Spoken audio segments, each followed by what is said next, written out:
নিষিদ্ধ না হলে কঠোর আন্দোলনের হুঁশিয়ারি দিয়েছে দেশের রাজনৈতিক দল হেফাজতে ইসলাম।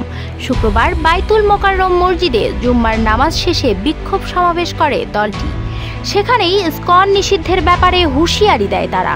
একই সঙ্গে চট্টগ্রামে আইনজীবী সাইফুল ইসলাম হত্যাকাণ্ডে জড়িতদের বিচারের আওতায় আনার দাবিও জানানো হয়।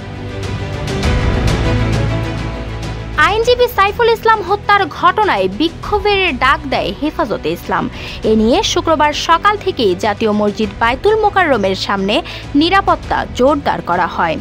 বিক্ষোভ সমাবেশে সংগঠনের যুগ্ম মহাসচিব জানান, পরিকল্পিতভাবে বাংলাদেশে দাঙ্গা সৃষ্টির চেষ্টা চলছে। এর পেছনে প্রধান ভূমিকায় রয়েছে ইসকন। সৌদি আরব ও চীনের মতো বাংলাদেশেও এ সংগঠন নিষিদ্ধের দাবি জানান তিনি। ভারত ও আওয়ামী লীগের যৌথ প্রযোজনায় ইসকন তৈরি করা হয়েছে বলেও দাবি করেন হেফাজত নেতা। রাজধানী ছাড়াও চট্টগ্রাম, রাজশাহী সহ দেশের বিভিন্ন জেলায় ইসকন নিষিদ্ধের দাবিতে বিক্ষোভ করেছে বিভিন্ন সংগঠন, আলেম সমাজ ও সাধারণ মুসল্লিরা।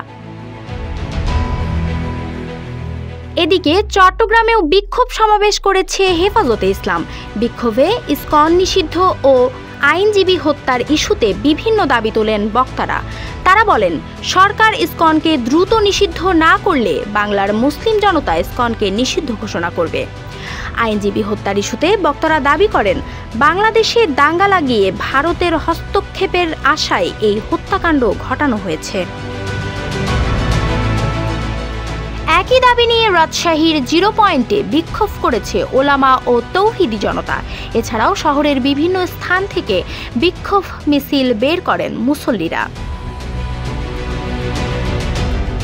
চট্টগ্রামে আইনজীবী সাইফুল ইসলাম আলিফ হত্যার বিচার ও উগ্রবাদী সংগঠন ইসকন নিষিদ্ধের দাবিতে নাটোর, ঝালকাঠি, পিরোজপুর সহ দেশের বিভিন্ন জেলায় বিক্ষোভ মিছিল হয়। এর আগে মঙ্গলবার দুপুর 12:30টার দিকে চট্টগ্রাম আদালতে রাষ্ট্রদ্রোহ মামলায় গ্রেপ্তার হওয়া সনাতনী জাগরণ জোটের মুখপাত্র চিন্ময় কৃষ্ণ দাসের জামিন নামঞ্জুর হয়। এরপর তাকে কারাগারে পাঠানোর জন্য প্রিজন ভ্যানে তোলা হলে প্রিজন ভ্যান আটকে বিক্ষোভ করেন তার অনুসারীরা। এ সময় আইনজীবীদের গাড়ি ভাঙচুর, ইটপাটকেল নিক্ষেপের প্রতিবাদে মিছিল বের করেন কিছু আইনজীবী। একাধিক প্রত্যক্ষদর্শী জানান, মিছিল শেষে ফেরার সময় হোঁচট খেয়ে রাস্তায় পড়ে গেলে কুপিয়ে ও পিটিয়ে হত্যা করা হয় আইনজীবী সাইফুল ইসলামকে।